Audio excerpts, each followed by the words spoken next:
especially with the Kanye shit. It's like every other day. Sir. Like, we record our show a day ahead of time, and it's like, Jesus, we can't even keep up with all the wild shit happening with this guy.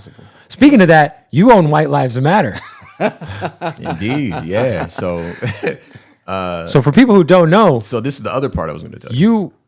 you technically own the term White Lives Matter, Right. the trademark. So that's a federal trademark that applies to the whole United States of America. So yeah, if you were to go and look it up, it's owned by Civic Cipher LLC. We acquired the trademark from an individual in our orbit who procured that and then also filed for All Lives Matter federally because they weren't trademarked. Right. Funnily enough. And so this person did that and wanted to ensure that the right people would benefit from those, sayings. And we ultimately ended up acquiring it through our lawyer, Morris. So now we are the deciders of who profits from those terms, White Lives Matter and All Lives Matter. So if you ever see any individual selling that shirt, it's either illegal or they had to come down our street and knock on our door, and we had to negotiate the terms of that sale. So when are you suing Kanye West?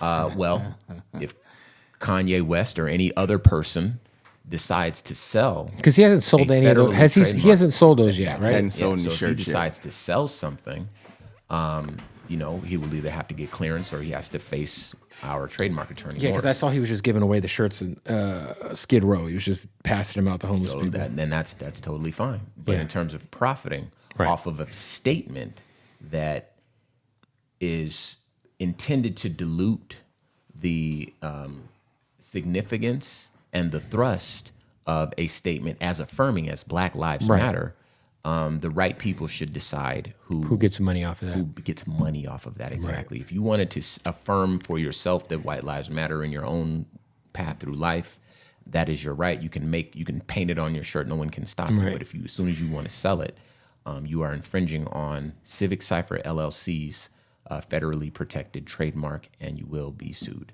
Wow. Yes. You can look it up. Any right lawsuits now. yet? No. We just sent out cease and desist to people that were selling bootleg versions of that stuff. Oh, I didn't send them out. The lawyers did. We're not lawyers. Somebody was selling fake White Lives Matter shirts. Oh yeah. People sell, and then the All Lives Matter too. Once that comes back, the C&Ds go out, and then if you ever do see a person selling them, again, they came and they knocked on our door. We worked it out, and or it's illegal. If we choose to donate that money, or it's illegal, or whatever. If we choose to donate that to certain organizations or whatever, then that is our right, and we can decide how that money gets spent, and hopefully it'll be for the betterment of the communities most impacted by folks most likely to wear those shirts. So, there's your catch-22. We learned from Byron Allen that you want to own the game, not the game piece. And so, and just again, some fortunate sequence of events took place, and we ended up with sort of the hot topic of the day, this White Lives Matter thing. And, you can look it up yourself. You'll see Civic Cipher Studios, the address, everything is all there.